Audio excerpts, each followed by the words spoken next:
Hey, good afternoon, guys. Coming at you once again with my Janet Jackson control microphone on. Today I wanted to talk a little bit about depravity. And, the focus of these talks has been directed toward men. So today's topic is depravity. And there are two areas where we can find that as men. That's obviously in our dealings with our wives and with our children. So I'm going to take a look at two passages. The first is Genesis 3:16, a familiar passage. God is speaking to the wife, to Eve rather.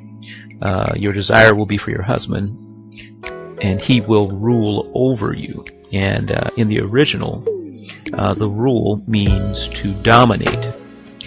Because of depravity, because of the fall, our natural tendency as men is to dominate women, to try to control, and that's something that we have to allow the Lord to work out of us.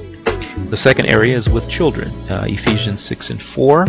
Fathers, do not provoke your children to anger, but bring them up in the discipline and instruction of the Lord.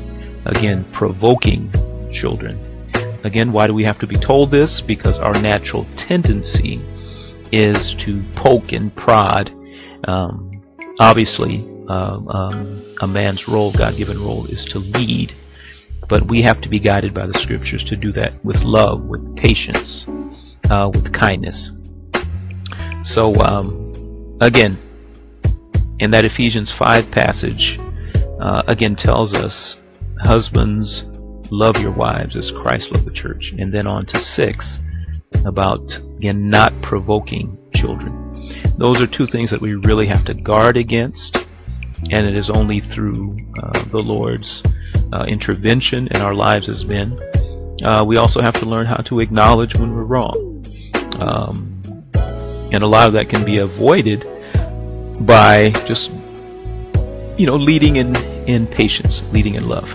And finally, as I like to do, I want to read another card from my wife.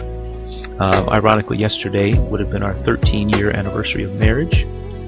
So this is a card that says, what is a husband? A husband is a forever friend who shares your everydays and shows how much he loves you in a million different ways. He has a strength and kindness that you can count on to be there.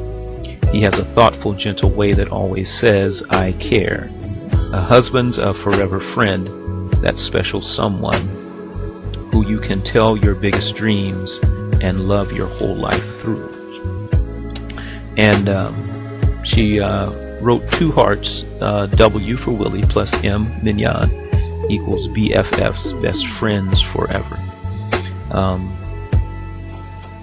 I am thankful for just the experience that Mignon and I had, and I really got a chance to experience God working through our marriage and me learning how to love and nurture. And I'm appreciative of that. So the main purpose of these videos is to share with men that a good marriage obviously comes from God, but we are responsible as men, and we set the tone, good or bad. So it's something that we need to keep an eye on and make sure that we're loving and cherishing and honoring and respecting and affirming and nurturing our wives. So that's all for now. Checking out. Bye-bye.